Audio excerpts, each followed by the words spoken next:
Everyone, we will start now. On your program, you'll see that we have three distinguished two-stars speaking to us. We have just slightly reversed the order at their request, so we have Major General Wade Stothart leading off, and then we'll try and make up a little bit of time so that we still preserve that half an hour immediately prior to lunch for a panel discussion with the three gentlemen facilitated by Neil James, who I'm sure will come back to us shortly. So, Wade, over to you. Thanks.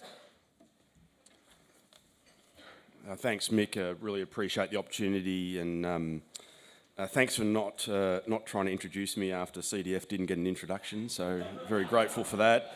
I was going to say, sort of assuming that CDF might have another commitment, could I thank everybody for adding to the senior serving two-stars to-do lists and check-ins the CDF will do in the next week after the series of questions we've just heard, but thank you for the introduction with those. Yes, I know. I know. Look, ladies and gentlemen, it's a great honour to be here. If I could just foreshadow one aspect too, if I could, I was very lucky to attend the Melbourne University Rifles Association dinner earlier this year and speak, and it caused me to reflect on my period of service with the reserves most directly, which is as adjutant of Melbourne University Regiment back in the early 90s when General Jim Barry was the honorary colonel. And it made me think about how much of an impact that had on my career and my professional development. Being a Victorian, it was my only posting back in Victoria, and the professional and personal growth in that period of time was significant. So I just want to acknowledge that and say thank you for that opportunity. I could start with an analogy, and Neil James will probably correct me here. I was reading an article by Michael Evans in The Quadrant about defence and reform, and he started with an analogy of defence being like a waterfall. And even at a short distance from the waterfall, when you look back at it, it looks the same. It doesn't change. It's static. But you know that there's a lot happening. But if you're standing in or under the waterfall, the volume, the temperature, the wind, the buffeting can seem immense at times.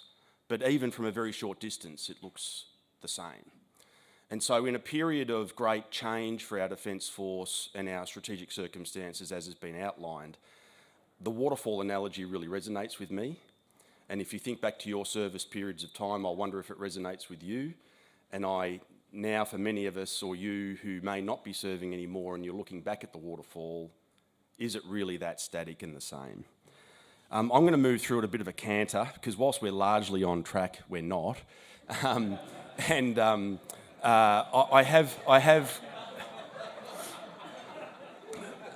I have got a bit of information to go through, so I will move through, noting that there's a panel at the end, and Mick has put together a great selection of speakers to work through some of the detail. So just in terms of strategic context, but I want to focus strategic context on the workforce aspects of the Defence Strategic Review, which have already been foreshadowed. Defence is facing significant workforce challenges. The Minister has said we're in a workforce personnel crisis.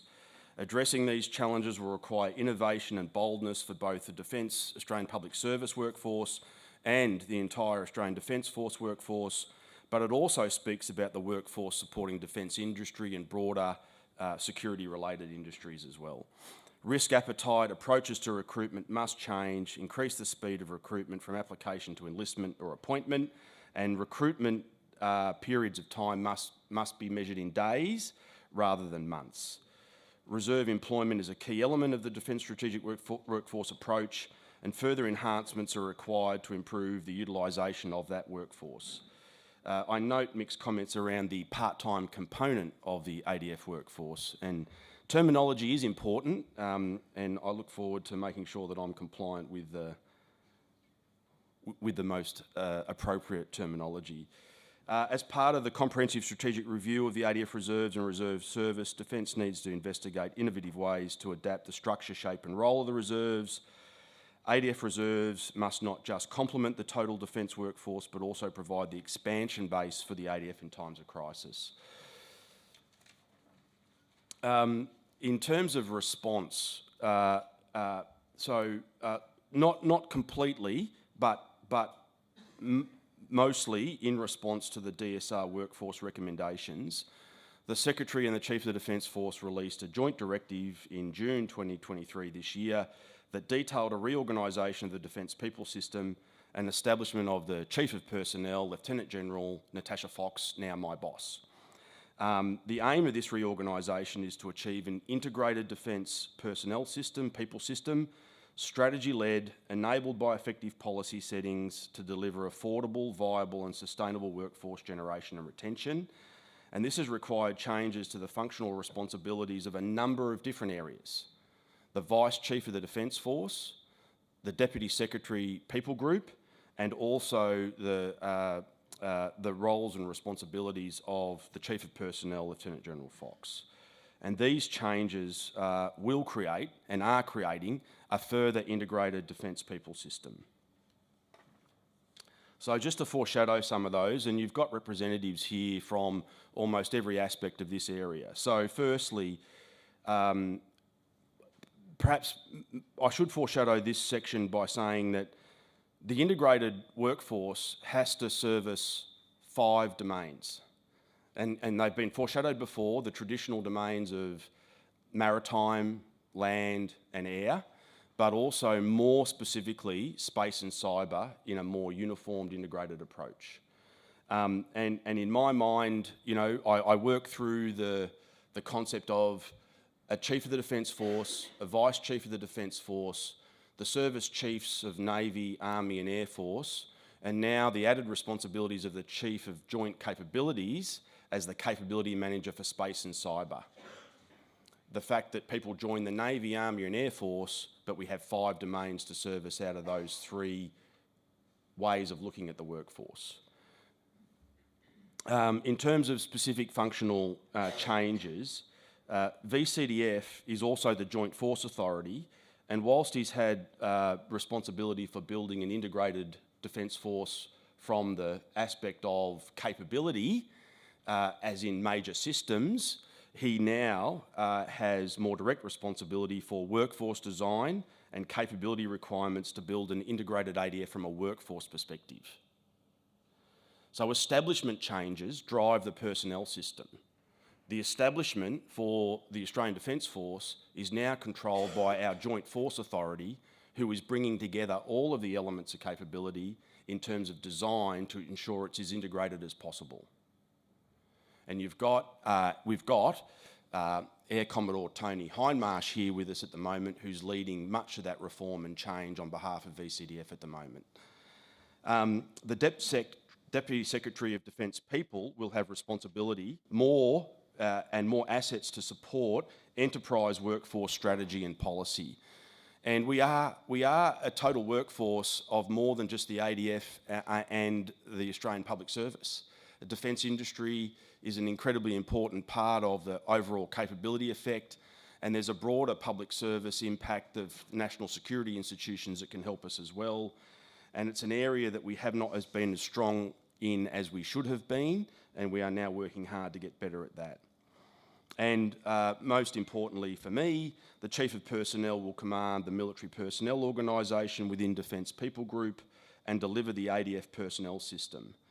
So you can see there the roles and responsibilities of the Chief of Personnel to direct, manage, coordinate and deliver military personnel system, best staff the warfighting domains, the enabling groups and the strategic centre, and importantly be a steward for rewarding careers across the continuum of military service, as the CDF alluded to. If I could just speak shortly about and I'm going to have to do the line diagram thing next, and I'll best try and explain that in outline, knowing that we can go into some more questions. But head military personnel, I was previously head people capability. I'm now the head of military personnel, and there's been some major changes in terms of workforce management, and my division at the moment that I'm stewarding will be Defence Force Recruiting. The 3 career management agencies of the services have joined this division. Navy Career Management, Army Career Management, Air Force Career Management, 1 division. I also have the Army People Capability Branch joining us, and Joint Transition Authority. This is a career life cycle division. Join, manage, transfer, transition, and then the Joint Transition Authority at the end. At the moment, I also have the Defence Member and Family Support, knowing how that supports the chain of command and career management agencies with welfare and wellbeing. What this looks like, and bear with me because I'm not sure how this is going to be portrayed here, is this organisation.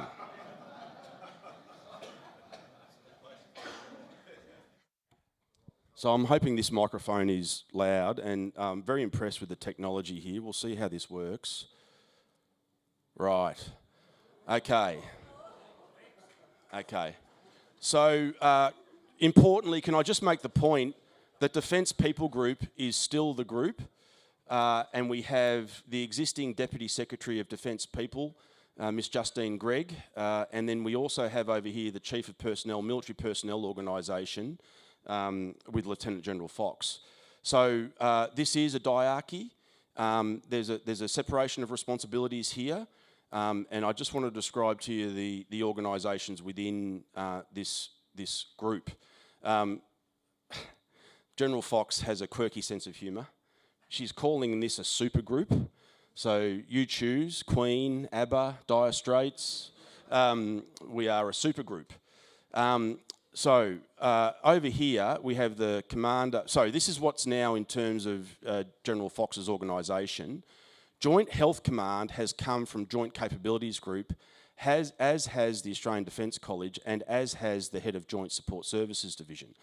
So Joint Health Command is now part of the MPO, another abbreviation. I just want to acknowledge that we've got Air Commodore Amanda Dines here from DG Air Force Health Reserves, and the designate new Surgeon General and Commander of Joint Health Command, Commodore Sonia Bennett. Great examples both of long service and transfer between service categories.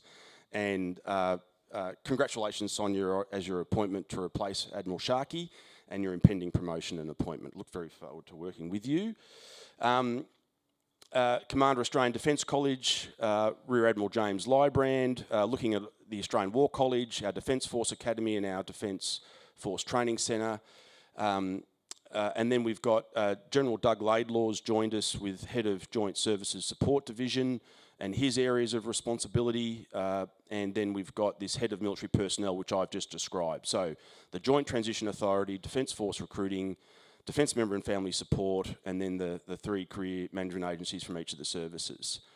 There's also some other aspects here, and if I just go over to where the Defence People Group is, two existing divisions, which are People Policy and Culture, People Services, and then into this new First Assistant Secretary Workforce and People Strategy Division to ensure we take a total workforce impact approach to our workforce strategic planning.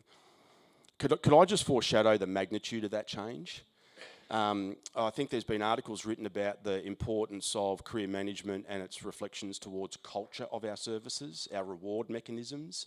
I want to foreshadow this as potentially in hindsight will be seen as one of, and of course I'll say this standing where I am, this will be seen back in hindsight as one of the major impacts on developing an integrated ADF.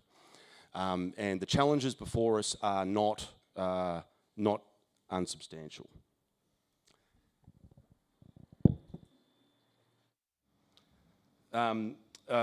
Importantly, I just want to make the point that this organisation will work to staff 5 warfighting domains and those other demands as I foreshadowed. CDF has been very clear with us over a long period of time about developing a singular personnel system where the ability for individuals to transfer from category or trade, or to transfer CIRCAT, or to transfer service is much easier. I hate the word, but more seamless. It's not seamless at the moment, it's difficult, it's different. And what we need to do is build an ability for people to have more flexible careers over the service, over their working life period than it is absolutely right now. And that it's not just a matter of leaving at one point in time at one rank level and coming back at the same level. They're potentially most often might need to be changes, advancements, acknowledgement of previous service or work-life experience in the reserves. So that is the challenge before us. And as has been described, as a large island continent with a small but educated population, I can only see our future if we're to harness anywhere near the potential of what we need in our human capital, is to share workforce. Share it with industry, share it with the services, share it with other government agencies, and welcome it back and see it go well when it does transfer or transition. These are the goals that we have, and I now feel we have the structure and the levers to better achieve it. I will move relatively quickly through this next phase. We have until 1 November to establish a cyber and space workforce career management directorate. So we will start directly career managing space and cyber workforce. 1 November, it's up and running. We will centralise common functions across the personnel system by 1 November, or we'll begin the journey of doing so. We will take this opportunity to move as far forward as we can, legitimately with all the changes that are occurring in our system, noting that we need to keep our career management system and cycle rolling as best we can in difficult workforce circumstances to make sure that we can get to where we need to get to. From 1 November, that will be not the end of the change, that will be the foundation of the change. Then we'll move forward with further incremental change, and maybe more than incremental change as we go forward. So I just wanted to foreshadow the phases that are to come. This is largely my last slide. I just wanted to sort of indicate, this is why when I feel the waterfall effect on me, that I feel like it is buffeting, I feel like the temperature is changing, and I feel like the volume is variable. Because we are embarking on a change in our recruiting model. Often I talk about it as well. I've recently started to change my language. Everybody focuses necessarily and understandably on a change in recruiting services contract with our strategic partner from Manpower Group to Adecco, but really we are transforming our recruiting model from one which was centralised around 16 Defence Force recruiting centres to one which is now decentralised. One which is relying better on demographic intelligence of where is the target market that we need. How do we get to it? How do we increase its propensity to serve? How do we make it the catalyst for it to apply? And then how do we give it better candidate care on the way through? Volume, velocity and candidate care. There's been discussions around the time frame of recruiting, the long poles in the tent as the CDF has referred to it, and moving from a sequenced model of getting all the checks and balances done to one that will have to be concurrent. And how do we do that safely? We can change recruiting. We can open the aperture, but where will risk be manifested? It'll be manifested in our training organisations. And how do we get the settings right between Joint Health Command, our training organisation and recruiting to make sure that it is safe? The ADF modernisation program, our changes to categorisation, housing, military factor, in terms of salaries and allowances, the recruiting and retention initiatives that you'll hear from my colleague Admiral Bob Plath soon, and the Defence Strategic Review implementation, and Major General Laidlaw will speak about that as foreshadowed already. And I just want to foreshadow the Royal Commission into Defence and Veteran Suicide is going to have and is having already significant consequences for us. And we all want to reduce, if not eliminate, the scourge of suicide, and examining how we do that best and the centrality of the personnel system is really important. If I could just foreshadow, one of the things about standing in the waterfall is it moves your left and it moves your right and you feel a bit of dynamic tension. The previous Director General of Defence Force Recruiting had 2 4-hour, if not full-day sessions with the Royal Commission around a line of questioning that we had our aperture of recruiting too broad. We were bringing in people without checking them enough, without making sure that they were healthy and well, that we were taking too much risk in recruiting. Every time I visit a recruiting centre, I'm asking our teams to take more risk. but it's a line of questioning the Royal Commission should have taken and should take and had to take. And I'll be very focused on their recommendations as they relate to recruiting. But I just wanted to foreshadow that feeling of being in the waterfall in that regard specifically alone. I think there's so much that's already been raised this morning that I could speak to. There's other service-related reforms that are occurring around our return to service obligations and how long that should be. Do we need to do a physical fitness test on the way in? I didn't do it. I was at the recruiting centre in Brisbane just yesterday and asking them about some of our reforms, and our junior staff thought it was a retrograde step when we were reducing our physical fitness testing requirements, not our medical standards, but our physical fitness requirements. And I said to them, I didn't do it, and I think my career worked out okay for me. And our ability in our world-class training institutions to condition people to where we need them to be, we should not underestimate. So there is tension in our system as we work through these, and culture is key, and the structure, the direction, and the pressure that is being felt by many of us in this wonderful defence people system is immense at the moment. I also like the question around rigidness around our system, particularly as it relates to the Defence Force Remuneration Tribunal and our pay system. I would just make the observation, Greg, that many of those things that the DFRT agree with are submissions we've taken to them. So how do we build a pay and remuneration system which is far more flexible at the DFRT level by what we take with them? So look, just to, I think I've kept us largely on track. In terms of the waterfall analogy, could I just acknowledge that there's so many things that are good about our system at the moment that we must retain. We want a strong Navy, a strong Army, a strong Air Force. There's so much about our career management system and our integration that works well already. The challenge for many of us going forward is how do we supercharge that integration effect?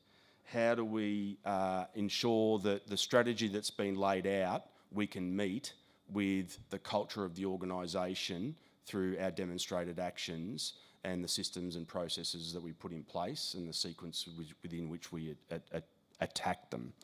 So, Mick, thank you very much, and I look forward to taking part in the panel. I'm not sure whether you want to ask for any questions now or we'll go later on. Thank you very much, Wade. We'll leave the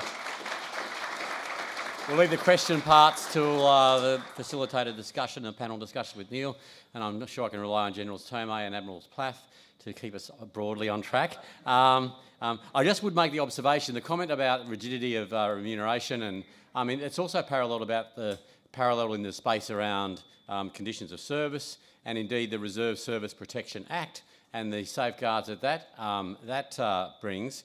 And of course we have the architect of that piece of legislation here with us today in the terms of Major General Greg Gard. And so there is a review of the Defence Act underway. In fact, Minister Thistlethwaite's got carriage of that at the moment, and the DRA has made a submission to that earlier in the year, which largely revolved around appropriate modernisation of nomenclature and terminology within the Defence Act. But of course inherent in that is also ensuring that at the appropriate time the Reserve Service Protection Act is also aligned with whatever changes are made to the Defence Act. So just thought I'd throw that in there. Dave, thank you. I'm not going to do an acknowledgement of country, but I took this opportunity to show the Division's deep commitment and benefit of our First Nations people service in the Australian Defence Force, but in particular the 2nd Division as manifested through the Regional Force Surveillance Group. And this is a reimagining of the 2nd Division patch by a local Indigenous artist in Sydney of our connection to community and country. So I just wanted to show that to everyone as a demonstration of our commitment to our Indigenous people. Sorry, I'm just going to... So, Chief Defence Force, National President of the Defence Reserves Association, Mike, distinguished guests and colleagues, thank you for this opportunity to address you today at this important inflection point for the Australian Defence Force and the Australian Army. Today I wish to address the ramifications of the Defence Strategic Review for the command I am privileged to lead, the 2nd Australian Division. It's wonderful to have the Chief of Defence Force here to mark my homework. My focus today is parochially within the scope of my remit as Commander of the 2nd Australian Division and concurrently as Commander of the Joint Task Force 629. I'm not going to go through a lot of the background of the DSR. That's been well addressed, particularly by the Chief of Defence Force. But I just want to start by the phrase that is used is national defence, and it's a pointed departure from the previous concept of the defence of Australia. Words matter. It is a deliberate contrast to the 1987 DIB review that had no clearly defined threat and a 10-year warning window for possible conflict. National defence is used to describe how the whole of government, ADF, defence industry, academia and indeed the nation at large must act in concert to increase readiness and build resilience. The statement makes it clear that the current strategic circumstances, the ADF must be able to defend Australia and our immediate region and deter through denial any adversary's attempt to project power against Australia through our northern approaches. Within the DSR itself, how the ADF will achieve this, as you've heard from the CDF, is by the integrated force. Many of the critical capabilities that are required require a forward posture in the northern parts of Australia. Some of these capabilities will not reside in the Army, but the Army, and more pertinently the 2nd Division, will have a role in protecting and enabling those capabilities. I will return to this a little bit later. The CDF has emphasised the move from a balanced force to a focused force, and that is essentially the theme that I'm talking to today. It is how does the 2nd Division become a focused force in an integrated force to deliver those joint effects. At its most basic, this means that the ADF, the Army, and most certainly the 2nd Division cannot operate as a partially manned, hollowed force that can be augmented within the necessary lead times. Instead, the Army and the 2nd Division must be a contingency force that can scale and surge. In addition to this change in readiness mindset, the DSR directs Army and the land domain to develop a littoral manoeuvre and long-range fires capability. The Army must also protect air and missile defence assets and other critical infrastructure in the north of Australia. In the DSR, although the 2nd Division isn't mentioned by name, my formations are, it talks about the enhanced domestic security and response Army Reserve Brigades being required to provide area security to the Northern Base Network and other critical infrastructure, as well as providing an expansion base and follow-on forces. I'm not going to talk to expansion base and follow-on forces. I think that's more properly as part of the strategic review of reserves. So what does this mean for the 2nd Division? It gives us a clearly defined task. We must force generate, deploy, and then sustain security and response task units to protect key areas in Australia's north and offshore territories. We must be able to do so quickly, or at least with minimal warning time. This means the Division must be able to fight tonight. Units and their training and readiness standards must be good to go, or perhaps, in extremis, good enough. We must be able to operate within the context of national defence by integrating with whole of government. We must make certain that the divisional and brigade headquarters enable this. Lastly, the 2nd Division is part of the Army. We must guarantee the Division can support other commands, most notably the 1st Australian Division. We also must ensure that 2nd Division is positioned to leverage key effects provided by other formations such as Special Operations, Logistics and Aviation Brigades. Now, some of the older members of this audience, and I include myself in this illustrious group, may think this all sounds very familiar. Vital asset protection in the north of Australia. Surely this harks back to the long, dusty kangaroo series in the 80s and 90s. They say that history does not repeat, but it certainly rhymes. For me, I see a lot of rhyming, but it is not the kangaroo exercises that come to mind. Instead, the lack of warning and preparation time and the need to focus on the task at hand with the forces at hand presents a historical rhyme that takes us back to the beginning of 1942. Allow me to set the scene. The Japanese Army has pushed British Commonwealth forces out of Malaya and surrounded them at Singapore, once considered the linchpin of Australia's security within the framework of imperial defence. Singapore will fall within weeks, and with it, most of the 8th Australian Division will go into captivity. The 6th and 7th Divisions are returning from the Middle East, but have not yet arrived back. The 9th Division will not return for another year. The spine of the Army's fighting power has been lost or is overseas.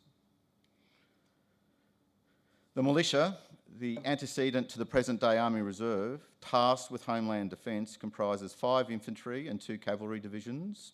They are equipped with largely obsolete equipment and filled with universal service trainees who have completed 3 months' training.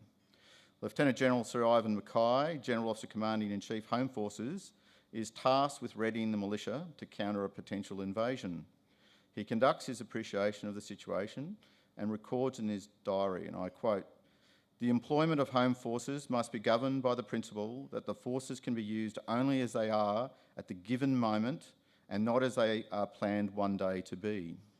This principle applies to planning, organisation, training, mobility, weapons and other equipment." Mackay's crystal clear logic is as relevant today as it was in 1942.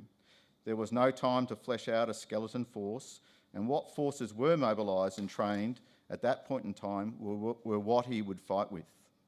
The DSR makes it clear that the Army Reserve, of which the 2nd Division is its primary formation, can no longer rely on fuzzy notions of lead times, but rather be focused on what we may call the Mackay principle. Forces can be used only as they are at the given moment and not as they are planned one day to be. The 2nd Division role is to protect Australia, including its offshore territories, integrated with whole of government in accordance with the Chief of Joint Operations Theatre Campaign Plan. And the CDF described integrated campaigning concept Aspire below that gives us our theatre missions. The 2nd Division is Army's command that is tasked with the most important theatre mission, defence of Australia, but to us, a homeland security role. This may require the 2nd Division to deploy offshore to defend isolated Australian territories, defend crucial infrastructure and facilities, theatre assets and support civil authorities, thus enabling strategic and operational manoeuvre from Australia's north by the joint force into the archipelago. To this end, I commend to you Albert Palazzo's recent contribution to the criticality of the land domain in controlling the sea, and I haven't clarified this with the Chief of Navy or Rear Admiral Plath, but there is an old saying attributed to British Admiral Horatio Nelson that a ship's a fool to fight a fort. Albert Palazzo says, in light of modern weaponry improvements, Nelson's saying is overdue for an update. Now would be more accurate, if less alliterative, to say that a ship is a fool to fight a missile-defended coast. And there's something in that. The task in front of the 2nd Division is to ensure we meet the Mackay principle so we may execute our role of protecting Australia. Therefore, we must create a focused 2nd Division. How are we going to do that? We're going to do it through 3 foundational tenets. It will require adaptation and, like any strategy, will require trade-offs. Part of being focused is not only recognising that we have finite means, but also the maturity that we cannot aspire to do everything. Being focused means we have a fixed and finite end state, and that all efforts should be directed to that and that end only. The end state for us is clear. The DSR directs us to generate security and response units to protect Australia and all that entails.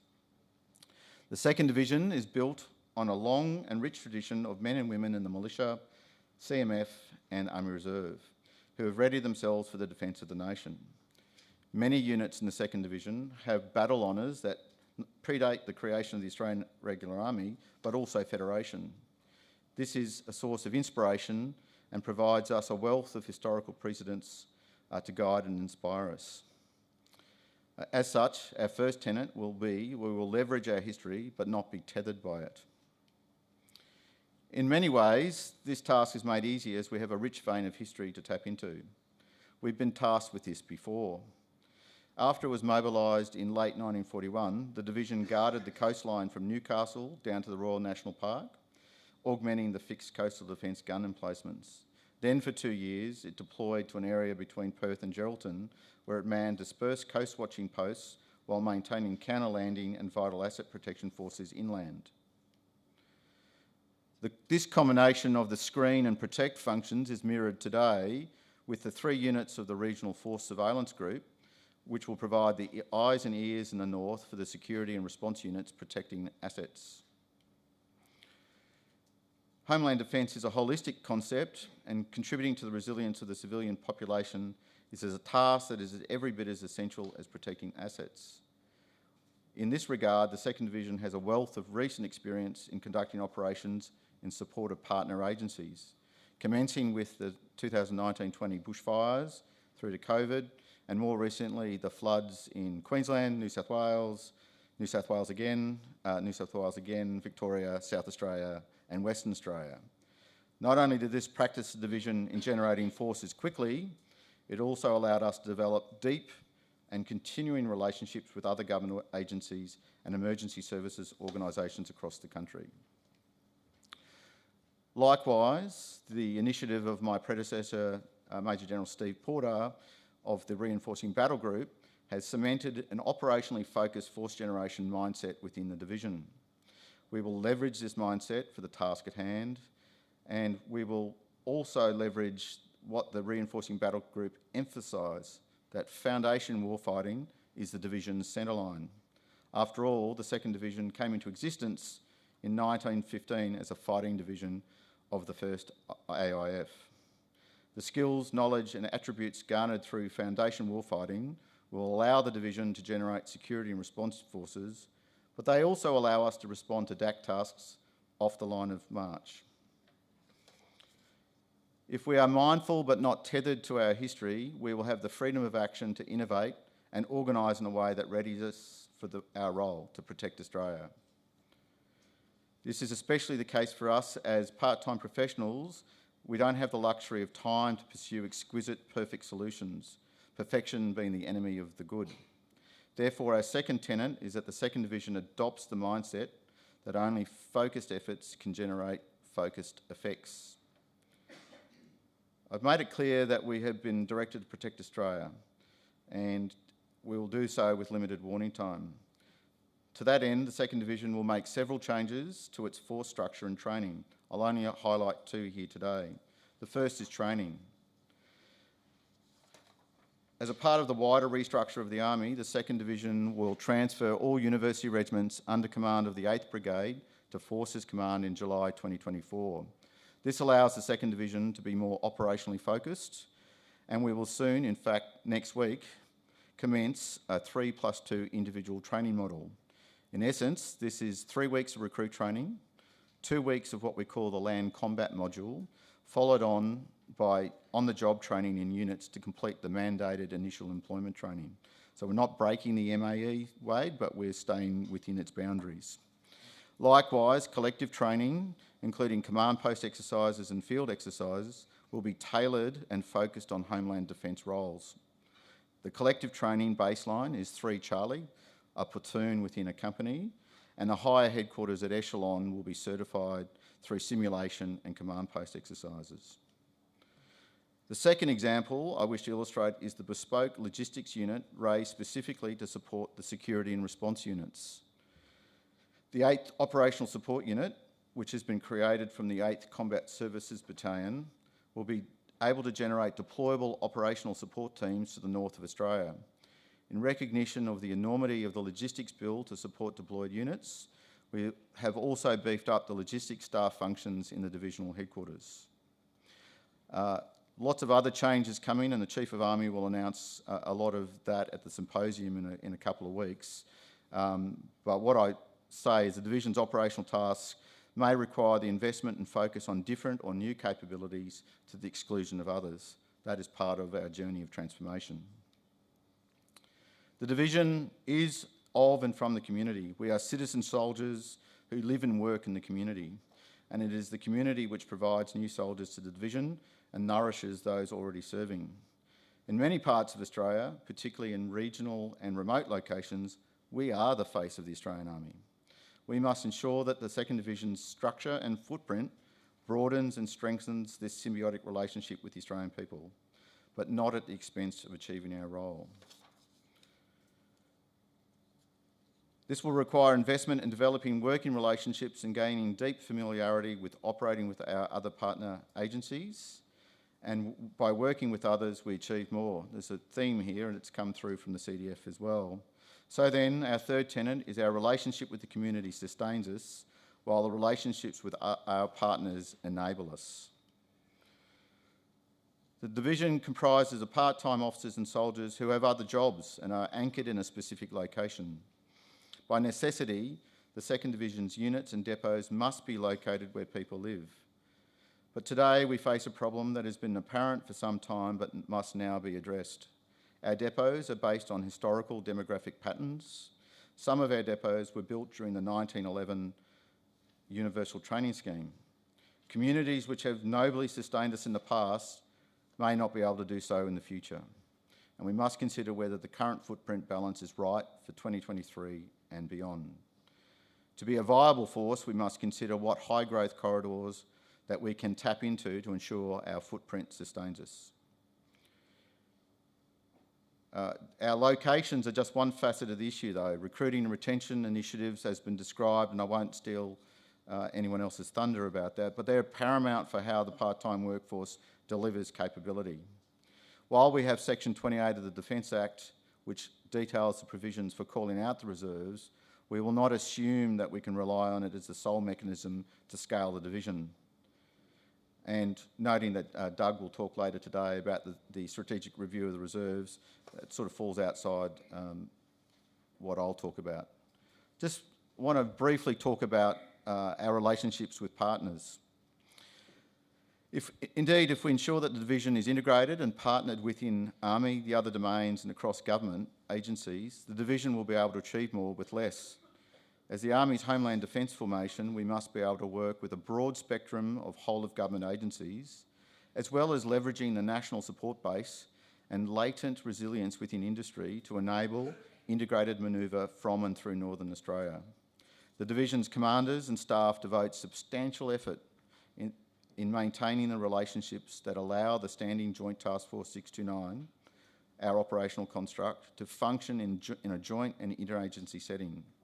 We will build on the lessons of recent disaster events to ensure that we are structured and postured to work with others to achieve more. To conclude, the 2nd Division, like the rest of Army, must become used to operating in a state of change. We should acknowledge this but not fear it.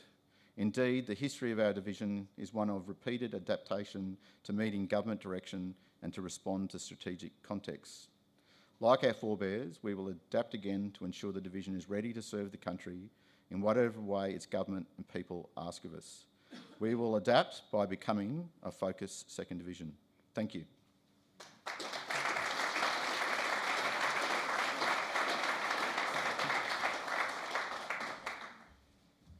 I'll just ask in a moment, here he comes, Rear Admiral Plath, keeping us on track, that's wonderful. Thanks for being here, Bob, with us. And just occurs to me, while we're in the business of quoting dead Englishmen, we've had a quote from Nelson, and it also calls to mind Sir Winston Churchill talking about service in the part-time force, twice the citizen. You're making a contribution through your civil work and skills, you're also doing that through your continued service to the country. I think whether someone transitions from the full-time force and continues to serve in that beyond that time, while they're now embarking on new jobs and new skill sets in their civilian life, or whether you're an ab initio reservist, I think it's important that we just step back sometimes and reflect on that great quotation, I think, and commit ourselves to reinforcing the pride someone should take in serving their nation in the part-time component, whilst they're also contributing to the nation in their civilian occupations or professions. So, worth noting. Bob, thank you.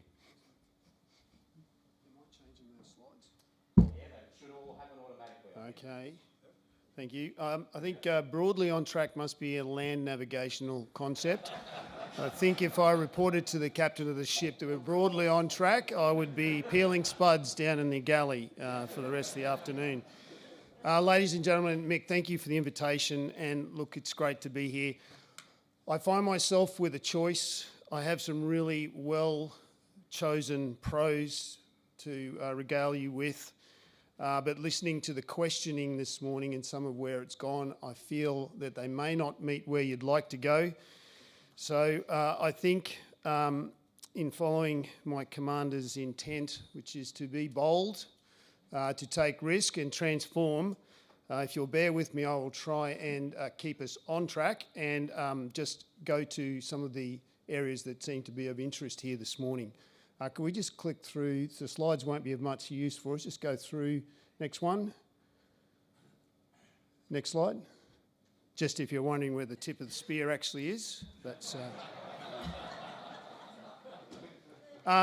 colleagues, in April 2022, the CDF and the Secretary tasked myself, Major General Andrew Hocking and Mr Michael Howell to form a small Tiger team and look at our retention and recruitment through the lens of having to grow by 18,500 people by 2040.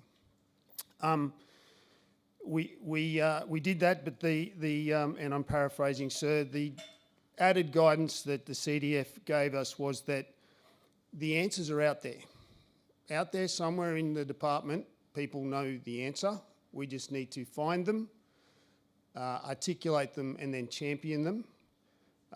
And that we were not to constrain ourselves by what we thought was achievable, which was harder than we actually thought, because having 40, 30 and 20 odd years together in the department, you do get institutionalised. So we weren't to constrain ourselves.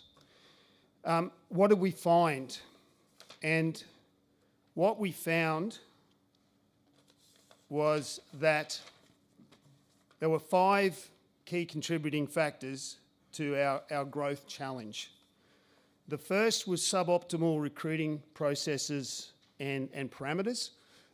As we've heard today, it's too slow and it put too much onus back on the candidate, and I'll talk a bit more about that shortly.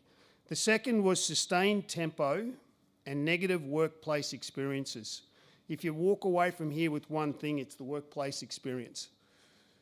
As I'll talk to a little bit more shortly, there are lots of things that people tell us they would like improved, but you can focus them all or trace them all back to the workplace experience. It's being happy to want to come to work, and that's key. And part of that we found was driven by lean defence structures. Now, there's nothing wrong with lean, provided they're not asked to do something different or more. And when we put pressure on our lean structures by asking them to do more than what they're designed to, or with less than what they're designed to, it manifests itself as negative workplace experiences. And that affects our people's capacity to achieve the quality of life they desire. And sustained nature of those factors lead to unfulfilled expectations, burnout, and a feeling of being underdeveloped. The third thing we found is that changing demographic needs and expectations. And there is a critical mass of both ADF and APS workforce that now have significantly changed needs and expectations compared to previous generations. And I think in the past, our employee value proposition, or EVP, has not necessarily kept pace. Increasingly, ADF partners have their own careers to pursue and their own goals. And these changed dynamics make demands on service life and regular postings more disruptive and costly, particularly for families. The fourth thing we found was there was a perception of a decreasingly competitive ADF and APS remuneration. Now, it is actually difficult to determine and then communicate to ADF members and their families the relative competitiveness of their pay and allowances. Reviews have tended to be a bit reactive, and indeed the fact that there has not been a review of ADF, a substantial review of ADF remuneration for over 15 years, lends weight to that perception that it is becoming less competitive. And the fifth thing we found was that we have a complex workplace workforce system, sorry. Authorities and accountabilities are often shared or unclear. I'm not going to talk any more about that because what you just heard from Wade, driven by the CDF and others in the people system development and also the DSR, in my view, that goes to exactly that. And we are, as Wade said, it's an opportunity to set ourselves up for the future. So that were the 5 sort of key things that we found.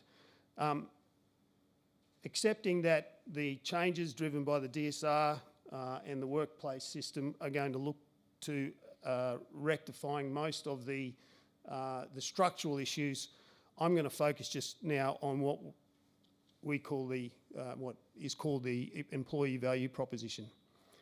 Now, when we started our work, the first thing we did was go back and look at all the data we had from our people and provide opportunities for our people to put feedback in. And we went out to all the leadership and said, what do you see that needs to be improved? And there were no mismatches. The leadership understood what wasn't working, and the people were corroborating that this isn't working. So we all knew what needed to do. We just had to figure out how to move it forward. And what we found at the time was there were over 160 different initiatives across defence getting at this situation around improving retention in particular.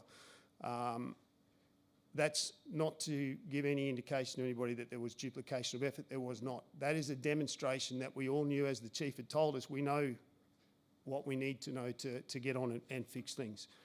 So we reported back to the Chief and the Secretary in September of last year.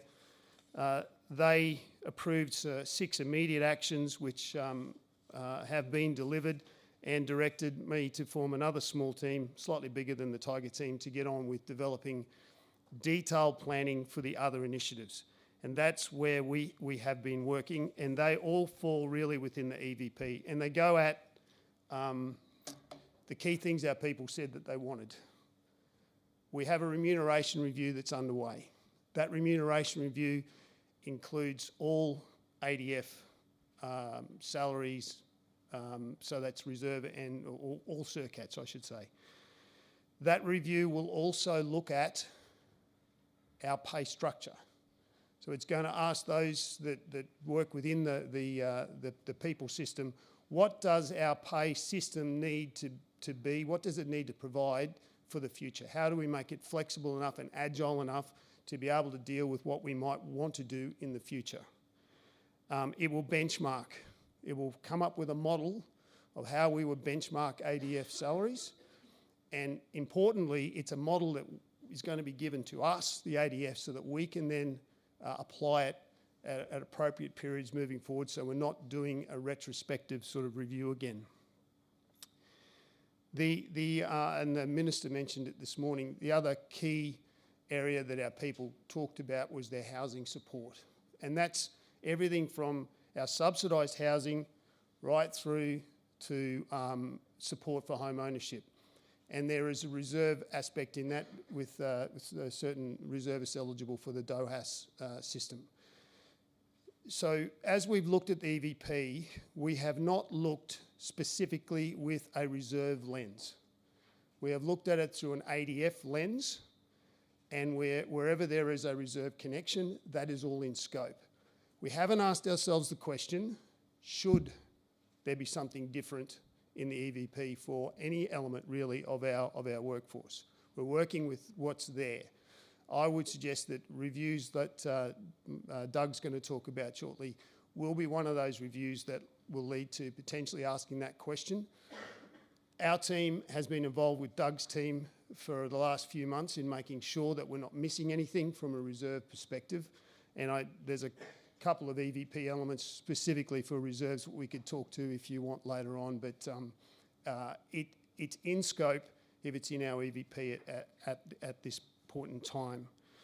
The other piece that our people said to us was critical was around family and family support. And it's the broadest definition of family that you can try and think of, because families are different. And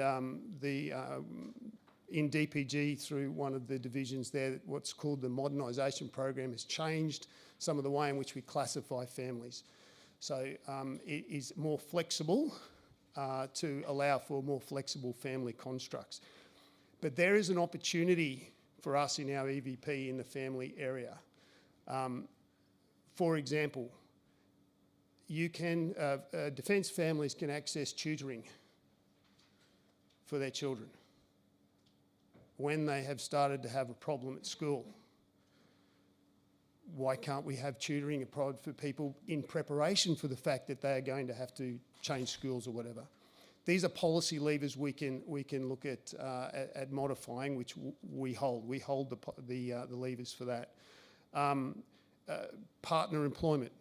There is more we can do to support partners. The idea that that supporting the family is critical to the ongoing service, to get that little bit extra service, is actually quite critical to that extension of the length of service. We have an opportunity to look at how we might make service in the ADF attractive to someone who's outside looking at it who has a family. I can join and my family will be supported, not just compensated, but actually supported. There are opportunities.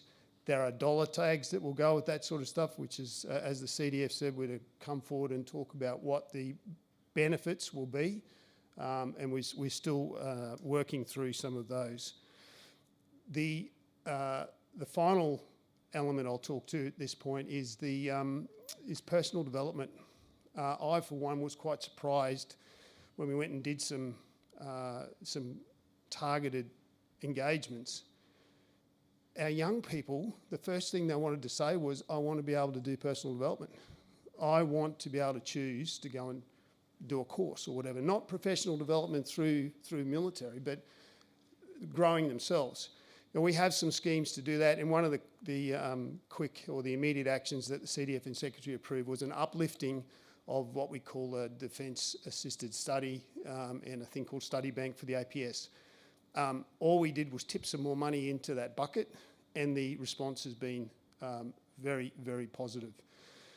They want to be able to study what they want to study, and in my view, if the chef on the ship wants to study ancient Greek literature at university in his own time, then I will keep that chef for at least as long as it takes to get through that degree, because I will be paying the fees for it. And we have somebody who has bettered themselves, has developed their thinking. So there's win-wins everywhere here. And to be fair to the current system, it wasn't that they were putting barriers in front of people for the sake of barriers. It was around resourcing. So again, that priority, or prioritisation, I should say, of resourcing becomes very, very critical. I would like to just read you a quote.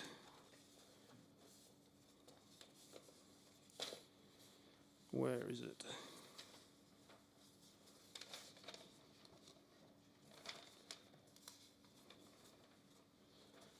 Apologies. Here it is, sorry. Quote, "The ADF is facing unprecedented challenges to recruit and retain the people it needs now and in the future. These challenges include smaller pools of young people the ADF has traditionally recruited, an ageing population, buoyant employment opportunities, and national skills shortages. The result is tough competition to attract and retain people." Sounds like I could have written that last September. That was written by Avril Henry when she did a review in 2006. Why do we find ourselves in the same place? I would contend it's because we are not creating a military personnel organisation. We're not changing our system for people management. We dealt with some symptoms back then. They were good things, but we didn't set ourselves up for the future. And I think that's what we are doing now. And I think we just, thinking back to Wade's waterfall analogy, You know, there's a lot going on, and we've got to be a little bit kind to ourselves, but the transformation is continuing at pace. I'll just take you back to the workplace experience. In all of our work we did, it's called a propensity to leave. And factors that affected that propensity to leave were all around the workplace experience. If you look at the data that's available, there is no strong causal link between employment conditions outside and whether people want to stay in the ADF. The want bit is all generated from within. There is a good link between good employment outside makes recruiting harder, but that's all about choice. And I'll just finish with a couple of points about the recruiting side of what we're working on. So my team has picked up a couple of the DSR recommendations to take forward on recruiting, and the CDF and others have spoken about pathways, and I think and there was a question about our targeting, trying to attract the demographic we always have. I think that's part of the problem. We in defence, certainly in the permanent side of it, have one offer, and it effectively is an 18 to 24-year-old come in the bottom and go through. And it doesn't matter if you're 40, we'll still take you, but we will put you in this machine that says you're 18 to 24 and you've got to go through. So we have to find ways to have pathways. We have to have, on an industrial scale, the opportunity for lateral or mid-career entry. I should be able to employ a 35-year-old woman who has been working as a diesel fitter for a mining company running a team of 25 people in Mount Newman. I should be able to employ her at level in the ADF. I have to be able to. Otherwise, the hollowness is not going to fill up. If we try to fill the hollowness from the bottom, somebody 40 years from now will be standing here telling you the same thing. So that's, I think, what I call about the pathways. We have to find ways to do that. We've got to think outside the box with it. And that's not just recruiting. Just to give you a Navy example, if I want to bring that diesel fitter and put her at sea in a ship at that level, she's probably a petty officer. My ship is not structured, organised for a petty officer that's just doing technical stuff. We talked about Nelson briefly. When Nelson went to Trafalgar, the guy sailing the ship was not in the Royal Navy. He was a sailmaster. He was a specialist. He had standing on the ship, but he wasn't expected to be able to hold a musket or fire the cannons or whatever. So that takes it out of recruiting, takes it out of the people space, and it's got to go back into the way in which we imagine our units are put together. Doesn't mean we've got to change everything, but they're the opportunities we have to drive forward. So we need another offer. We need better than an offer that just says you're 18 to 24, come on in and go through the bottom.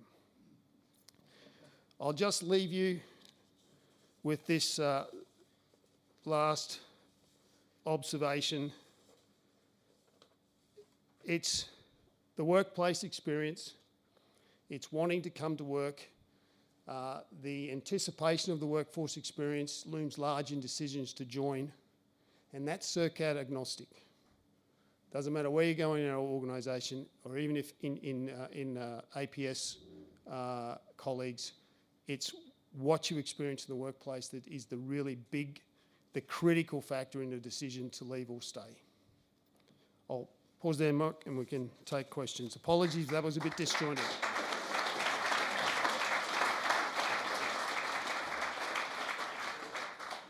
Thanks, Bob. Great presentation, and thank you for two other things as well. Sparing us a third quotation from a dead Englishman, notwithstanding the reference to Nelson, and also in deference to the senior service, keeping us on course as opposed to on track.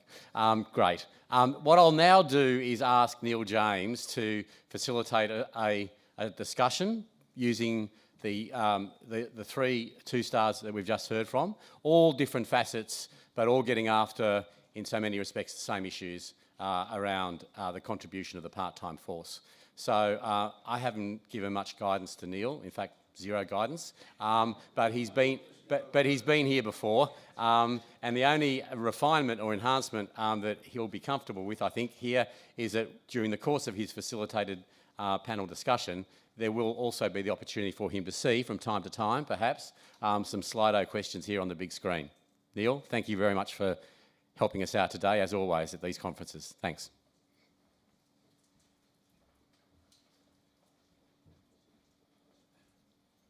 Well, based on all the clear and enormous guidance I've received, they were three fascinating presentations. I mean, and the interesting thing about this for the DRA is I've been coming to DRA conferences for a very long time, well over a decade, and a lot of the same things are discussed at every conference. And I think a lot of the audience here, particularly the people who are much older than me,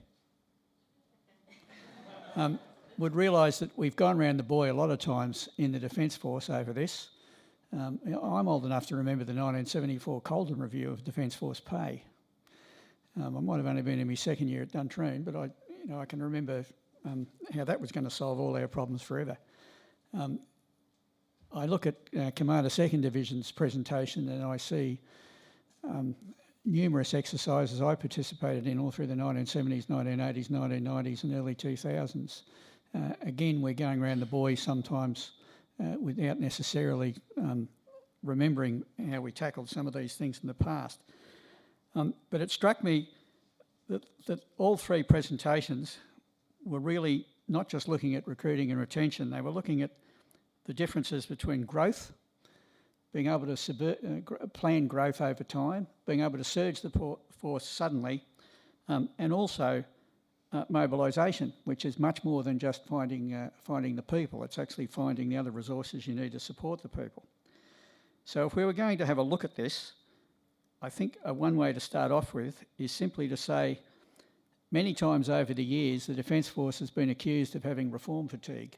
Things don't occur because we're so sick of the constant change that people start to switch off believing in what one previous secretary described as learned helplessness, that people lose confidence that they can actually change the fundamental way we approach things with the most fundamental asset the Defence Force has, which is its people. Too often we seem to attack the symptoms all the time, as General Stothart pointed out, without actually tackling the causes. And many things have been tried over the years and have failed completely. And a classic case is civilianisation. We civilianised a lot of military jobs on the grounds it would save us money, and then when they were converted to the public service, found out inevitably the public service filled a job that was done by 2 or 3 military people with 10 public servants, generally of a far higher rank and pay scale. So we hadn't actually achieved anything in the long run, except that we had freed up the uniforms for some other things. I give you 2 examples of things that have occurred in the past where we have failed, and we probably need to go back and look at why. One was the push for performance-based pay, which was going to be the be-all and the end-all of solving our problems back in the middle 90s. And the other one was the way we've gone up and down over the years with compulsory retiring ages. We used to forcibly retire people very young, and then we went the opposite way and allowed them to serve through to 65.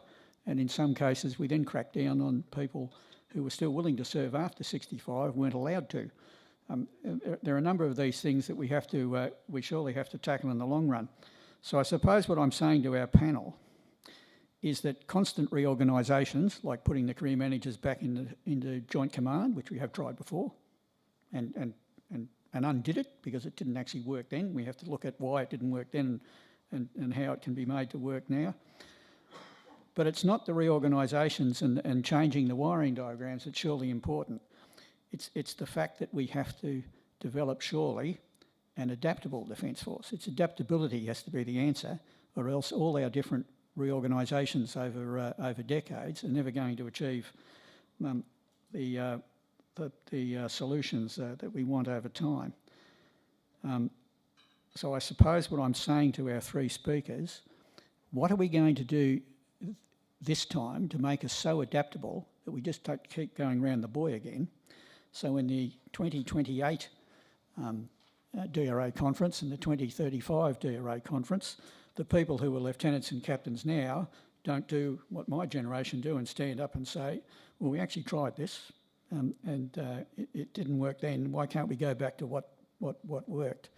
What are we doing to make us more adaptable so we don't keep going round the buoy with a number of our solutions? And purely for Commander Second Div, why do we seem to give every single challenge that faces the Army to him? Why for no, this is an Army thing. Why, for example, is 2-Div expected to wear so many hats? Why don't we just raise 3-Div? Or raise a training command again, or do something like that? Or in some cases, in terms of our civil support, bring back military districts. Some permanent headquarters that works with the state government on a permanent basis and understands the state government can work with it. Now, obviously, they don't have to be as big as they used to be, but something like that might be a solution. And I'm sorry to throw that at Commander Second Div. But if all three of the speakers could adapt the difference between going around the buoy continually and relearning old lessons and being an adaptable defence force for the future, I think that probably gives us a focus to look at. And we have 24, 26 minutes. And if we could start, I suppose, with Commander 2-Div.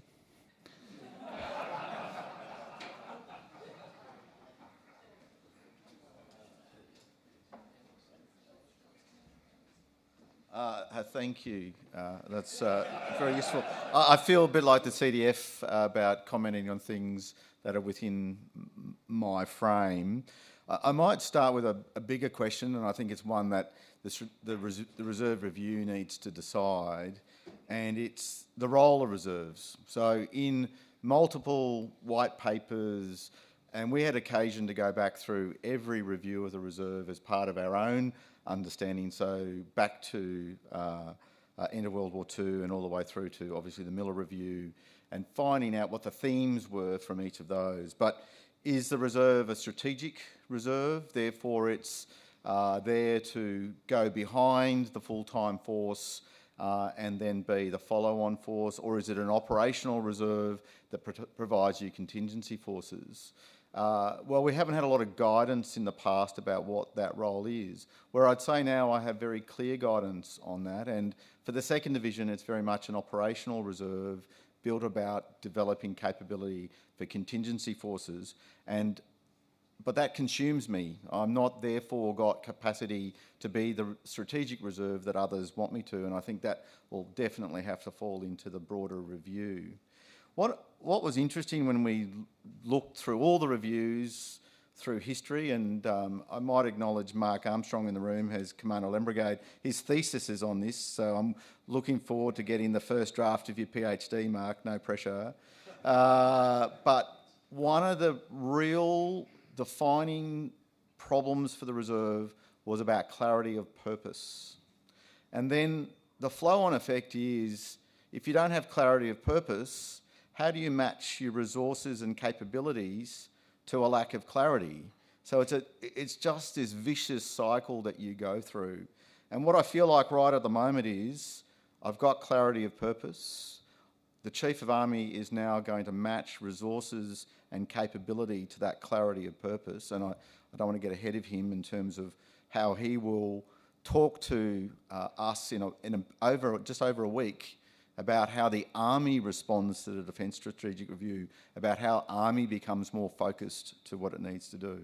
So I'm much more confident than I was a year ago, and certainly more confident than even 2 years ago, that the clarity of purpose for the reserves that serve in my division is crystal clear. And we are now going through that work to decide what are the resources and capabilities we require to generate that clarity of purpose. So for me, that's a glass half full version of the DSR versus maybe Kangaroo 89, which was my first experience of Defence of Australia. National defence, different words means a lot of different things. Getting to your point about I'm getting a lot of jobs, I'm sure my formation commanders feel that pressure, but in a way, through when Chief Defence Force in March 2020 stood up Joint Task Force 629 and the journey we've been on since March 2020, we've essentially created what were the military districts. So each of my reserve formations stand in as the joint task group for each of the states and territories. So I already have the architectural framework for managing those relationships at a state level. And what I owe the formations is a better understanding of the resources they need to make that work. But really simple examples, 2021 floods, New South Wales, Southeast Queensland, the two formations, 11 Brigade here in Brisbane and 5 Brigade in New South Wales, they stood up, took on that responsibility as the Joint Task Group and integrated over 7,000 members of the Australian Defence Force to achieve effects in support of the nation. And as early as the start of this year, 13 Brigade in Western Australia did the same up in Broome. And what I've seen in a change in the way that Chief Joint Operations views 629 is it's his go-to now to deliver those effects. It's not, oh, someone else might do this. No, 629, what's your plan? So we work up plans. I talk about offshore territories, a short story, the cyclone bearing down on Norfolk Island earlier this year. There was this moment where I thought, oh, that's Scott Winter's job. Oh, no, actually that's an offshore territory, that's my job. Do I have a plan for that? No, we better get one really quick. Who's the state responsible for it? So had to figure that out. Queensland decided though, no, it's not us, we're administrating, but we don't do emergency management. So, you know, but really good. My headquarters, 11 Brigade, very quickly stood up a very high quality concept of operations which CJOPS approved, and therefore we were ready to go if required, but in the end the cyclone didn't do, thankfully, the damage it could have done. But it proved to me that we understand our role, we have clarity of purpose, and at Echelon, my headquarters execute in that way, and I'm very proud of them for what they do. So thank you.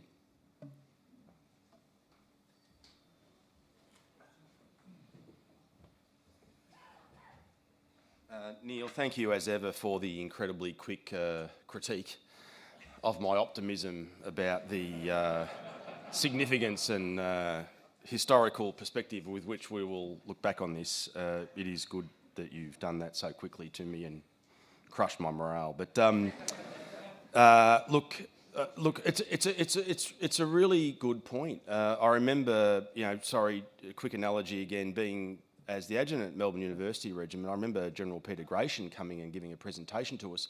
And I'm not sure how often he did this, but he started with a conversation around the Roman god Janus, which has two heads, one facing forward, one facing rearward.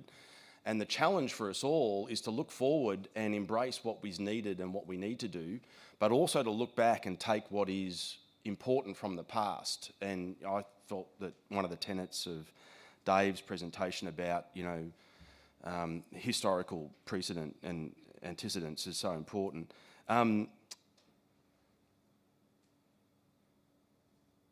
The external environment is never static. And the external environment is speeding up. Technology, demographics, geostrategic circumstances, and this reaction that we need to make has to be done in such a way that will prepare us for that pace of change. And I can't help but think that 3 traditional domains aren't working anymore, so we've got 5 domains. We need to have the capability, including all of the aspects of capability, better aligned to do so. And whilst we may have tried some things previously, I think the ADF, Department of Defence, is not immune to the fact that sometimes good ideas fail first time around, but with some modification and some other impetus and catalyst, they're actually the right change. They just need to find their time. Now, the change you referred to in, I think, DPE 1997, Tony will correct me because I think you were there. 1998, Tony was there. See, I've spoken to someone who was there. He and others have made the point to me, I don't think the conditions were set for that change. I think the conditions are set now. I think increasingly warfare, the continuum from peace to conflict, is going to occur in the margins and the overlaps of traditional and new domains. Maritime cyber, land space. So how do we make sure, from my perspective, we've got the workforce set for those challenges going forward? And I do think that we have got the conditions set now for that more enduring reform to take effect. I'd also add the ADF and Department of 1998 was not as joint as it is now, not as integrated as it is now. We have joint health, we have joint logistics, we have joint intelligence, we have joint operations. We need joint and integrated workforce. So we're moving to it as quickly as we can. And look, if I could just refer, I remember in a previous personnel role where we tried to create a career management support agency, but from an Army perspective, we were still rolling the Army personnel agencies out of the state capitals, which I think were the last remnants of the military districts, into Drockham and Driscombe in a consolidated, centralised Army workforce management area in one building in Brindabella Park. And the step change for the CMSA was not ready yet, certainly from an Army perspective. It is now. So I do think we are ready for this next change, and I do think it will be positive, and I do think it will have an impact, a positive impact, and I think it's needed. But to your point, the external environment will keep changing, and we'll need to keep changing as well. We never solve one of these complex problems forever. There'll be another challenge around the corner. So I think change is the continuity we need to address, and whether the reform or change be incremental or revolutionary, we just need to be ready for it. And the culture and our readiness for it is what's most important. We won't make, not every decision we're going to make in this next reform going forward is going to be right. And we need to build in review dates, we need to have a look, we need to adjust, we need to keep adjusting. And we will. And look, the other thing I just thought, I got clearance to say this, but the CDF has told us to make these changes unpickable. So we're not going back. We'll change, but we're not going back.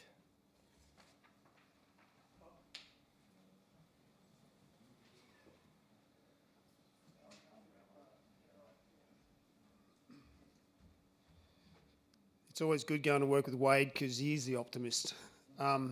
Look, I'm very optimistic about it as well. I see the opportunity. But like you, Neil, although I haven't seen as many reviews as you have, I see where the risks to that are. And I think, as Wade was talking about, the conditions are right. When we Andrew Hockey and I were talking to the other members of the senior leadership group as part of the review, the considered wisdom was that when it's good, when jobs are good outside, people leave and people don't want to come, and when they're bad, when it's bad, the reverse. And as I said when I spoke before, the facts, if you like, are actually much more within our control. It's about that workplace experience and that propensity to leave. If you think to that quote from Avril Henry, when they did their work, we did make some tactical changes. DOHAS, I believe, is one of the things that came out of that review. But we didn't do the structural stuff that we're doing now. And I would also contend that we didn't have a collective understanding that we need to have a retention mindset. And that's at every level. That's, when the private says to the sergeant, I'd like to do this, and the computer says no, the sergeant needs to go, I don't think that policy is working.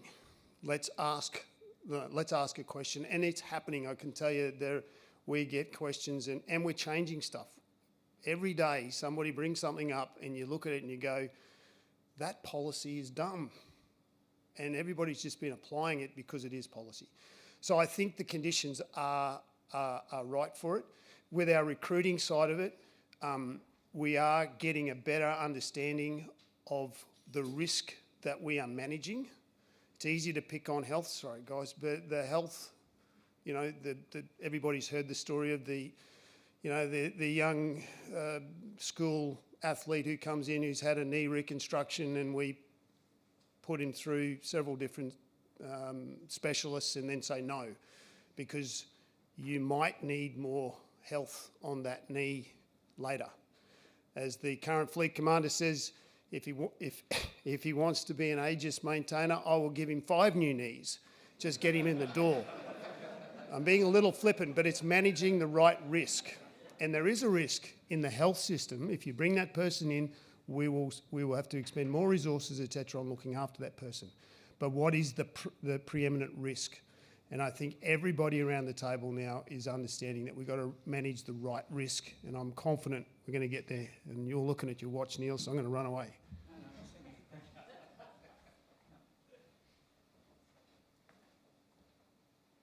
We'll take some questions from the audience and online. I'm sorry Wade took it the hard way. I mean, I can remember when Wade was a major and had hair. So I'm reasonably ancient. This is 2 questions. Hang on, let me finish. I'm still pontificating, right? The point I think I'm trying to get across is that we've tried some things in the past, some things have failed in the past. The key is adaptability. We've got to be adaptable, and I think we are now getting to that stage. It's not like in the 1980s and 1990s and even into the early 2000s, or if you were someone that championed reform and jointery, your career ended.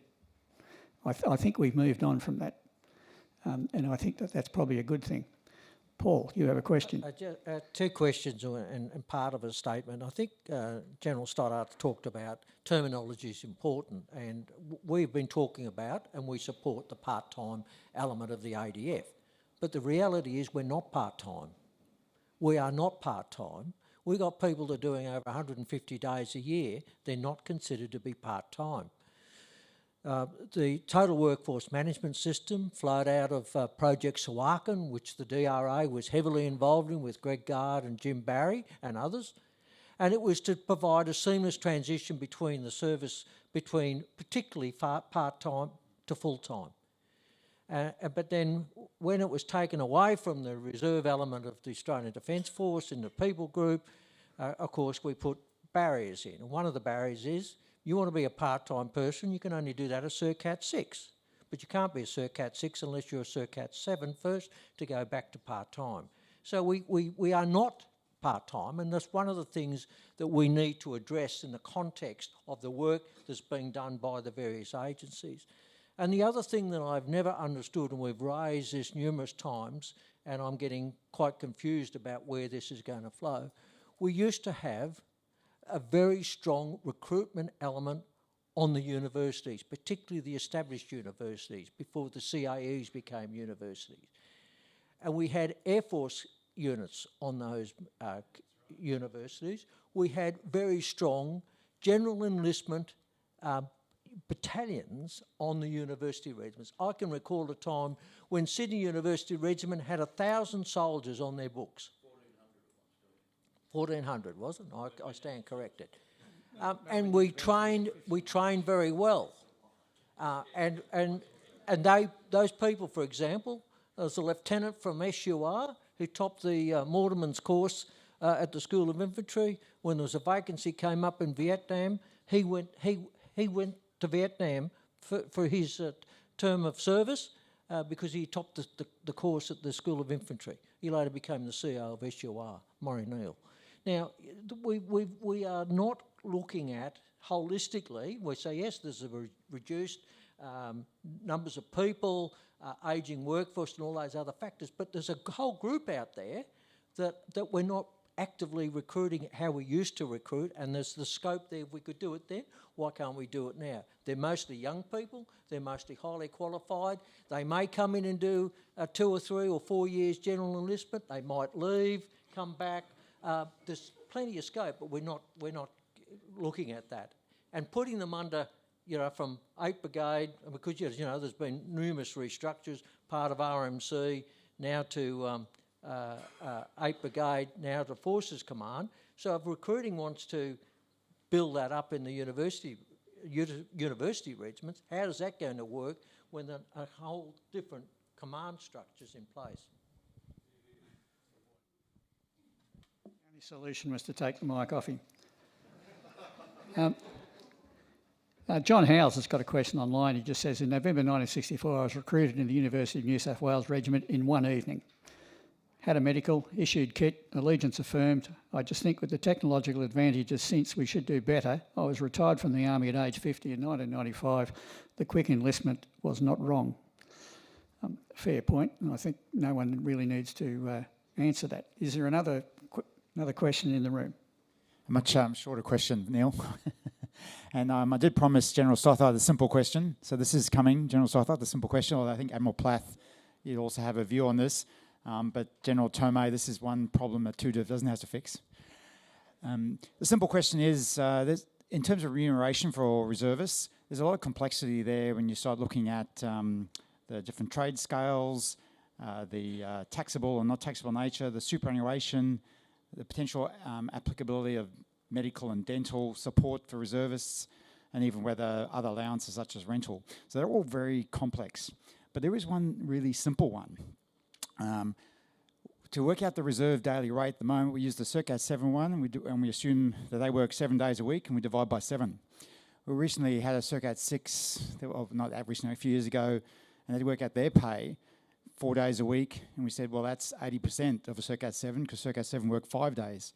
So the simple question is, General Stothart, when are we going to change to working on the assumption that the Circat 7 workforce, the majority of them work the majority of the time 5 days a week, and divide by 5 rather than 7 to work out the reserve daily rate?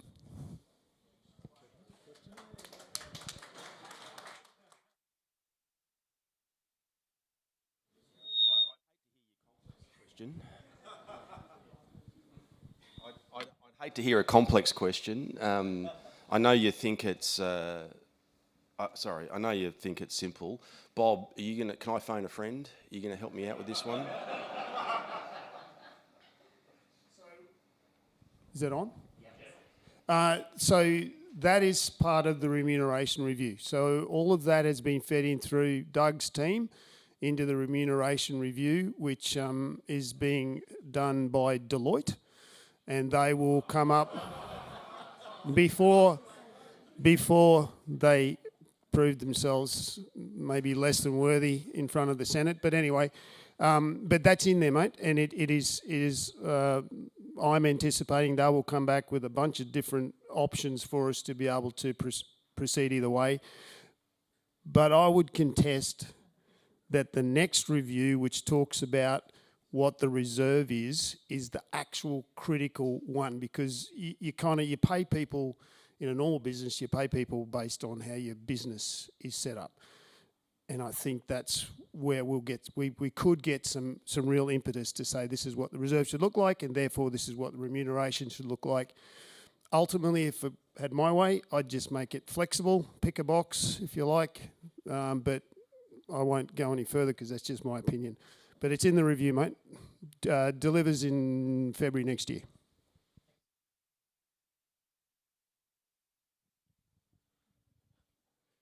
We've been around the buoy on superannuation so many times, but with a couple of things you've got to realise. We cannot pay the reserve the full rate because the revenue won't deal with it. If they took the money out of defence to pay reserve at the complete rate, the taxation would go back in consolidated revenue and wouldn't come to defence. So the remuneration will have to be based on the 365-day divisor, which means reserves are effectively paying 38% tax before they get the money. I don't have a problem with that because it means you attract a lot of people in the reserve you wouldn't otherwise get. University students, people on allowances and other such matters. However, it shouldn't stop reservists getting superannuation. When they did the superannuation review, we put in a 40-page submission. It was dismissed in one sentence: reserves don't pay tax, therefore they don't get superannuation. It's bizarre. Part of the problem is we in the reserve often approach it from the wrong way. we said we deserve it. Well, we do, but what we should have said was, and what I've been saying for 20 years, is that there's a method by which we will keep and retain those quality, permanent people who get out. Because if they get superannuation on a pro rata basis while they're serving afterwards, we retain them, and we save a fortune, and we get a lot of retention. So we've, as I said, we've been around the buoy. I don't think the solution is that complicated, although we've got to find the money to pay it. Bearing in mind that now it's in Canada and Britain, and it's made big differences over there. One final question over the back. And it won't be about corruption. My very good friend Greg and I have been debating this issue for about the 20 years he's been talking about it. I don't think we should get too hung up about remuneration issues. The Chief has said, and others have said, that money is an issue. We have to show value for money. The big attraction of a reserve to any government is that it is relatively cheap. The more expensive we make ourselves, the less attractive we will be as an option for government. I don't think by paying superannuation you will recruit a single additional soldier to the reserve.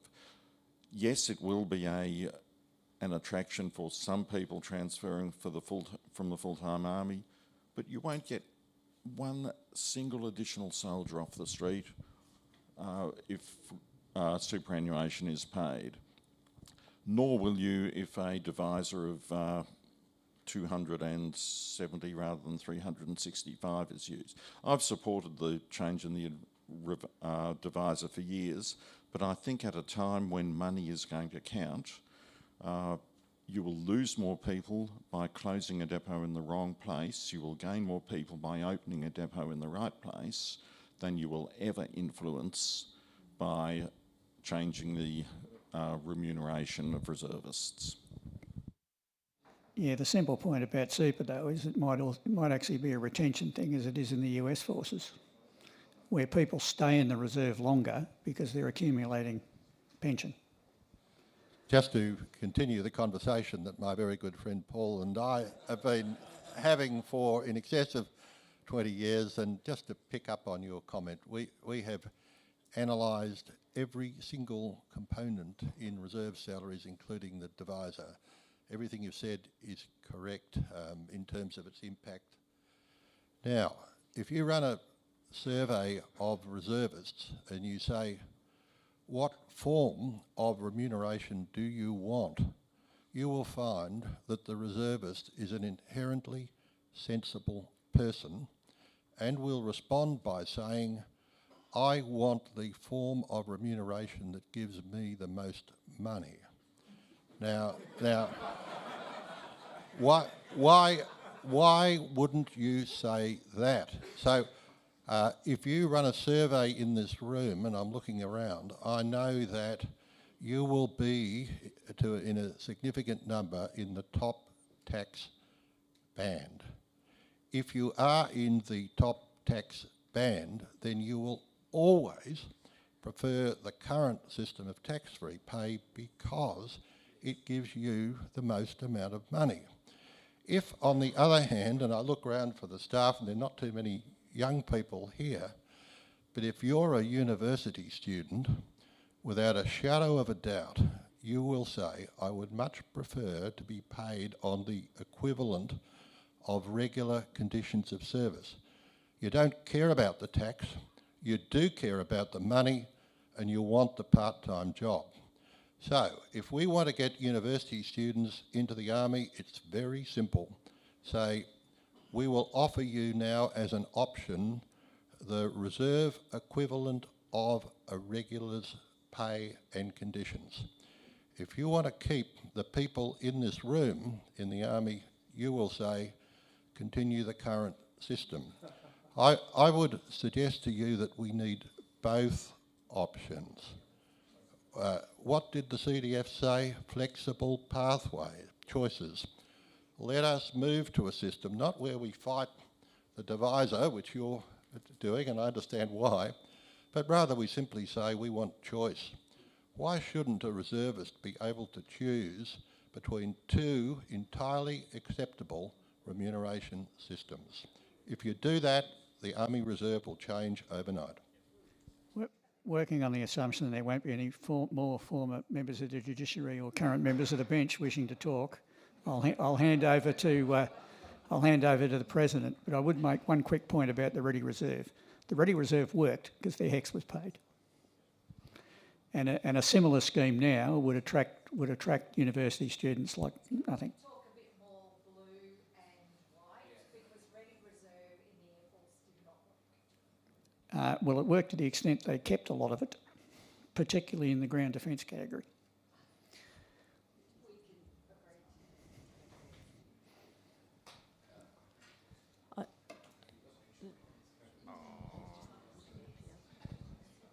Neil, thanks very much for facilitating. The really great points came out of that.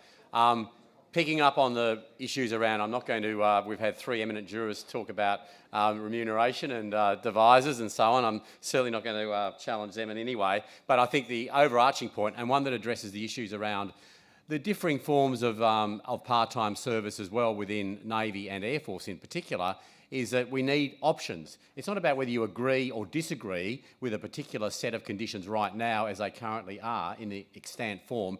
It's about broadening the options available to people to suit a pattern of service and the conditions that attach to those patterns of service as they would prefer. And often that's a pretty simple equation. How much am I going to get and how is it going to be maximised? So I think perhaps we need to just pursue, as the CDF encouraged us to, I think, those options. The other thing I would say, picking up on Paul's point, absolutely. There's a lot of people who are doing very close to full-time, not part-time. But my point around the terminology is that we need to stress that it is an integrated defence force. It has people who at the apex, if you like, or at the maximum level of contribution are service category 7, because that is unconditional, 24/7. We all understand that. But there are gradations that cascade down from that.